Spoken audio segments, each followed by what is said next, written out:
He pushed open the stable door, the hinges shrieking against the howling storm. A massive body writhed in the damp straw, shoulders as broad as two wooden planks. Her back was covered in bruised lash marks.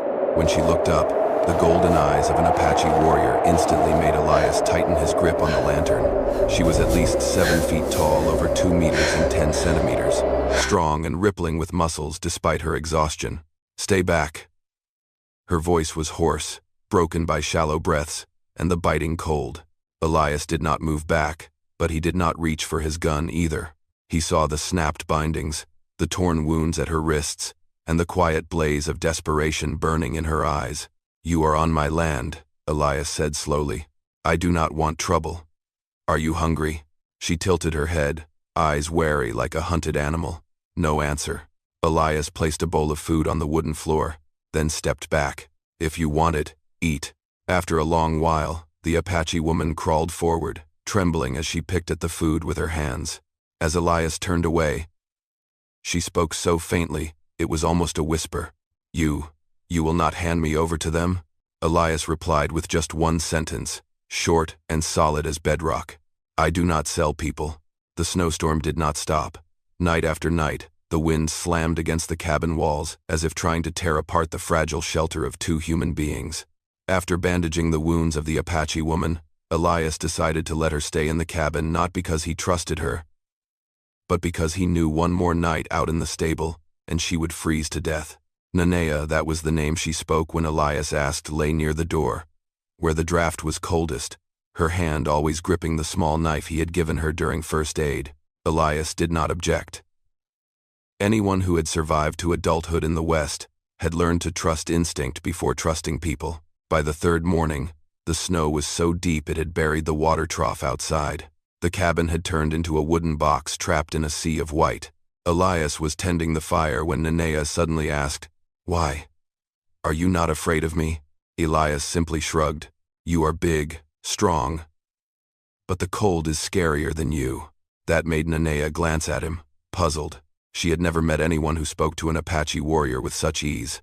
Later that same day, while Elias was stacking firewood in the corner, he said half-jokingly, "If this winter keeps us trapped much longer, folks in town will start saying I plan to start a whole family before spring."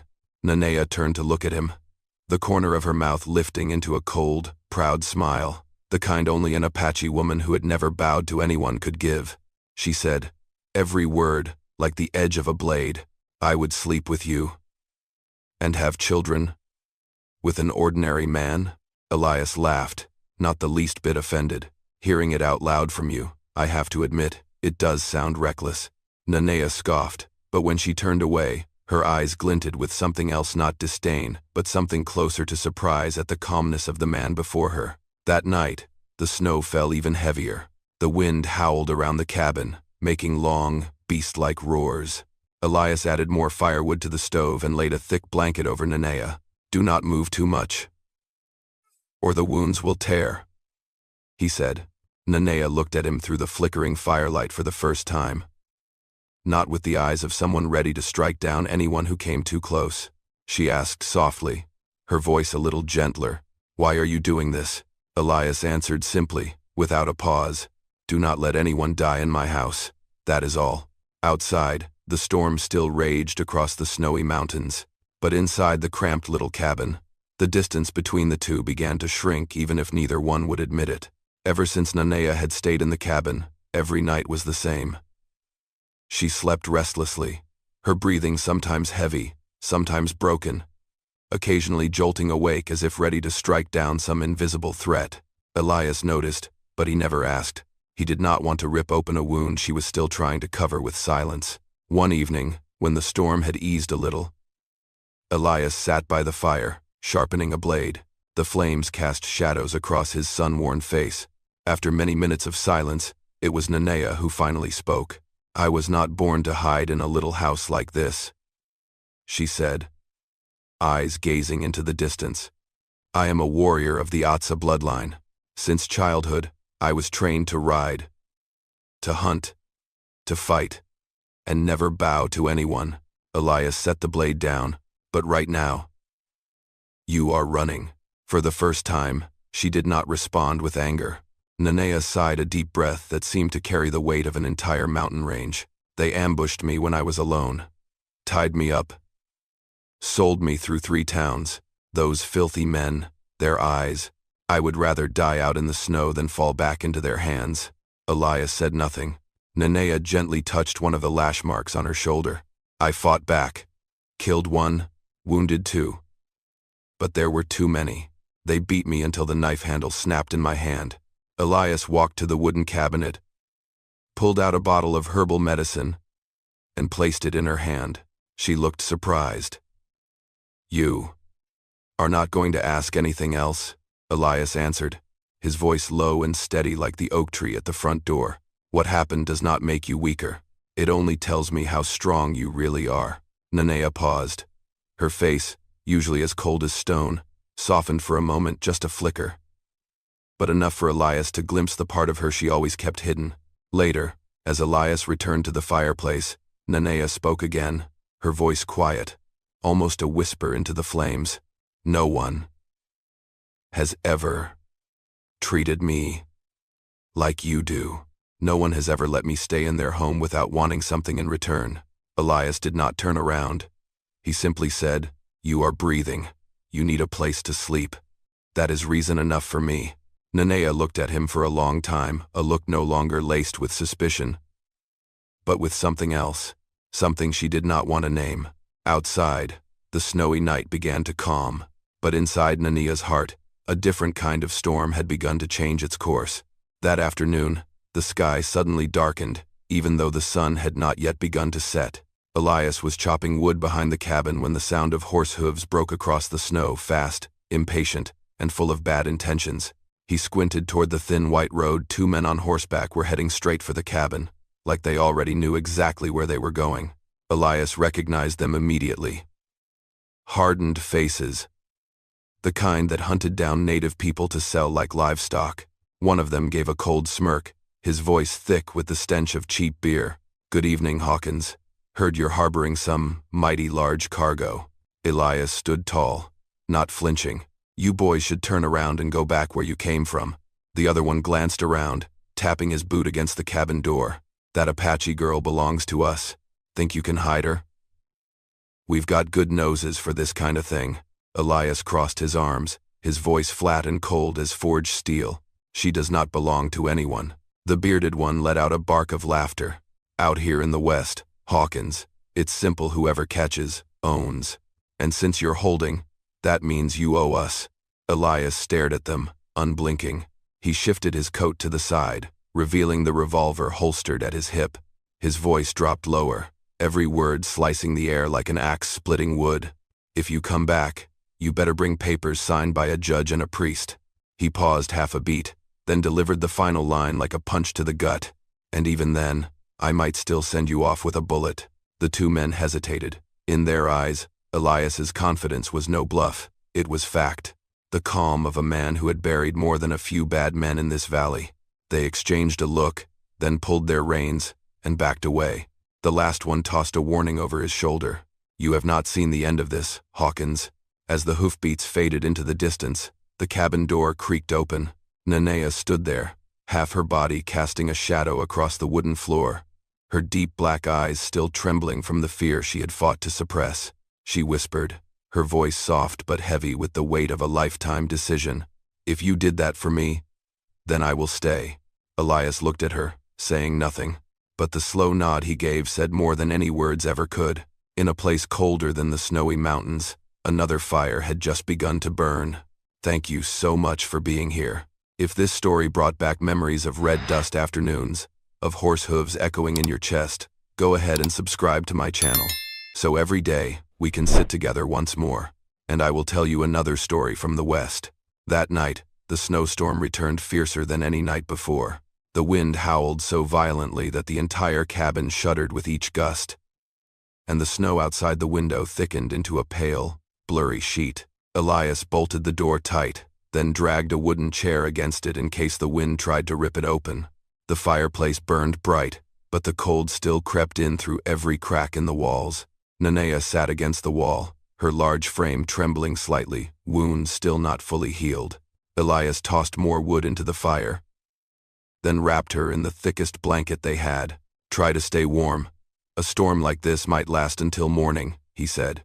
Nanea looked at him for a long while, her eyes no longer wary, but as if weighing something in her mind.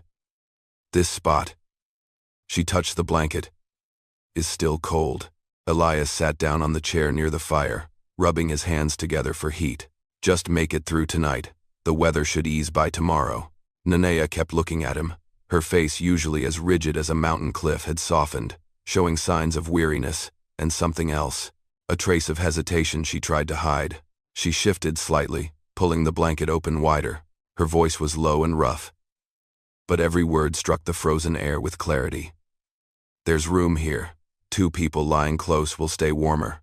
Elias froze. He knew she was right. He had survived many nights in wartime trenches the same way, sharing body heat with comrades. But this was no battlefield. This was a giant Apache woman, and he was just a solitary rancher. You sure? Elias asked. Nanea did not answer. She simply gave the blanket a small tug, an invitation, calm and firm, but carrying an unmistakable sense of hope. Elias walked over and lay down beside her. The moment their bodies touched, warmth spread quickly. Nanea's body was warmer than he expected, her skin carrying the faint scent of wood smoke and wild grass. A strange, safe feeling settled over the small cabin. Several silent minutes passed. Then Nanea turned to face Elias, her deep black eyes reflecting the firelight. She reached out and gently touched his cheek. I trust you. In that moment, Elias placed his hand behind her neck, pulling her close, until their lips met in a slow, warm kiss. Unhurried, but strong enough to melt every layer of ice she had ever built around her heart. When they pulled away, their breaths mingled like 2 trails of warm smoke. Elias whispered, You're safe here. Always. And for the first time, Nanea rested her head on his shoulder, dropping every defense she had ever held. Winter, at last, loosened its grip. The first patches of melting snow trickled down the mountain slopes, revealing damp brown earth and trembling blades of early grass under the morning sun.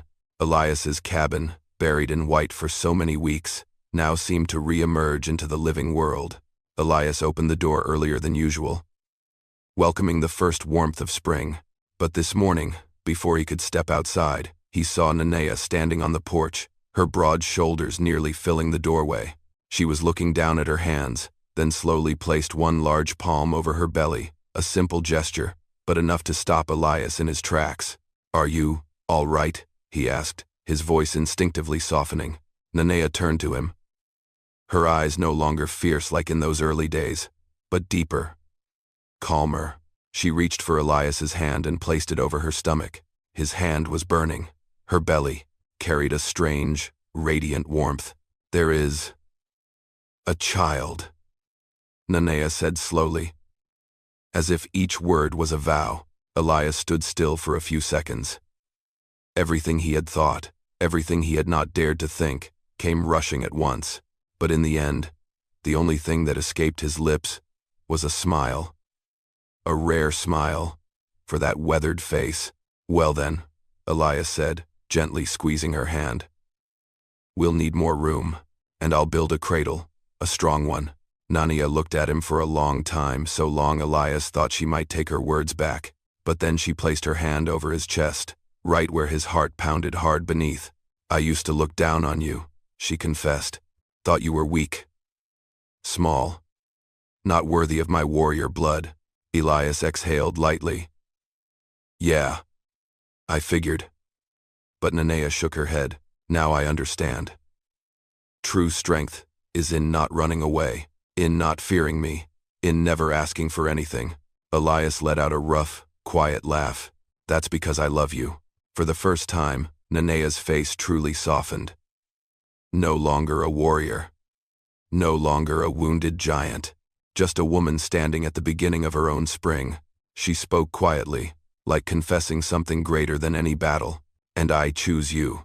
The spring wind swept through the wide-open door, gently rustling the old curtain. Elias gave her hand another squeeze, then said, Then let's get started. We've got a lot to do to build a home. News traveled faster than wind across the prairie. Rancher Elias Hawkins marries a giant Apache woman. That one sentence was enough to send the entire town of Red Valley rushing to the little church on the hill, where Pastor Jacob usually only performed weddings for old white couples. That day, the sun was not blinding, just bright enough to shine on the traditional dress Nanea had chosen herself, lined with glistening Apache beads that followed the lines of her tall, powerful frame. When she stepped down from the wagon, the crowd fell completely silent. Some jaws dropped, some stepped back in fear, some whispered, "I have never seen a woman that tall." But when Nanea walked up beside, Elias stood beside him like a mountain guarding a quiet stream.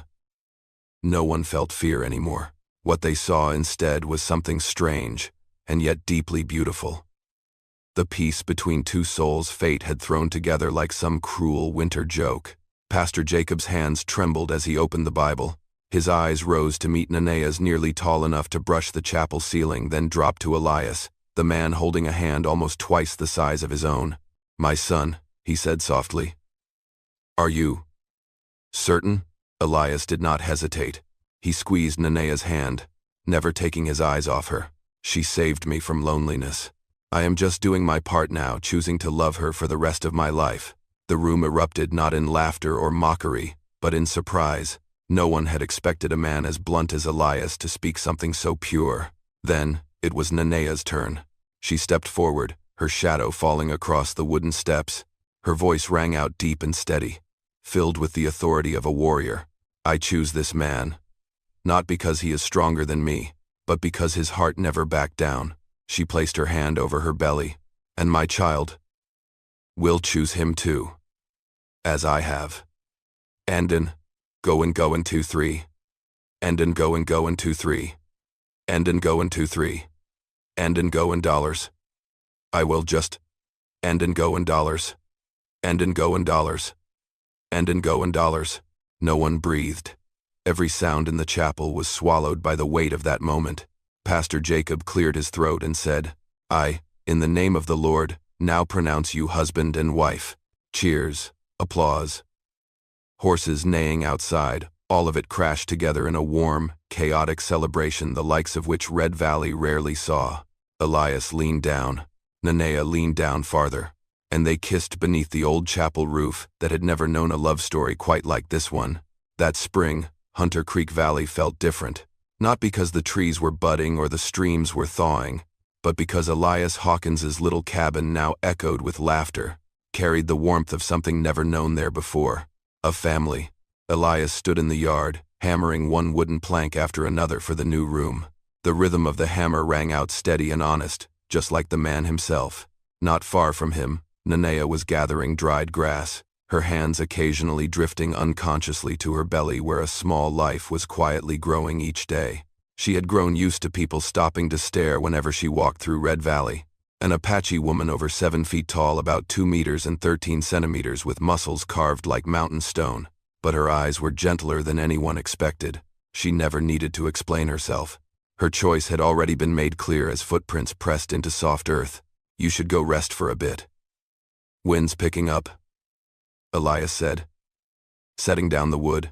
"I am fine," Nanea replied, though she paused long enough for him to come check if she was cold. His hand rested on her shoulder, small, but firm. "Not fine by me means not fine at all," Elias said. Nanea let out a soft laugh. Once rare, her laughter had become something familiar on the porch of that cabin. "Since when did you get so stubborn?" "Probably around the time I married a woman who could lift me with one hand," Elias teased. Nanea laughed again, then bent down and kissed his forehead. She did not speak often, but every gesture held a tenderness that a warrior like her never showed to the outside world. Evening came. Golden sunlight spilled like honey across the hills. Nanea stepped out onto the porch and looked over the wide valley, once a place she ran from, nearly swallowed whole by a brutal winter. Now, the wind played gently through her hair. Elias came up behind her, wrapped his arms around her waist. "What are you looking at?" he asked. Nanea did not turn. She simply kept watching the sky, as if seeing her entire life unfolding in the horizon ahead. Her voice was low, steady, like stone and earth. This place feels closer. Elias asked softly. Closer to what? Nanea placed her strong hand over his, gave it a quiet squeeze. Closer to you. Closer to peace. Closer. To home. The little cabin at the foot of the hill glowed with firelight. Smoke curled into the air, rising into the spring wind like a signal. A man, a once lonely rancher. A woman, a giant Apache once hunted and feared. They were no longer running. They had carved out a place of peace for themselves, where winter could not win, where the past no longer held chains, where a child was growing inside Nania, and a new future was being written, one day at a time. Love is not some grand, glowing miracle. It is the quiet persistence of two souls brave enough to face their own fears. It does not promise shelter from the storm, but it gives us somewhere to stand when the storm comes. True love does not seek the perfect person. It chooses the one who sees us bruised, scarred, and wild, and still stays. Out here, in the wild places where people often lose themselves, love becomes the only compass that matters. Simple, small, but always pointing us home. It is an honor to have you here. I truly hope you remain joyful and safe always. I love you, my dear audience of Wild West storytelling. Tell me what you think about this story in the comments below. Type 1 if you enjoyed it.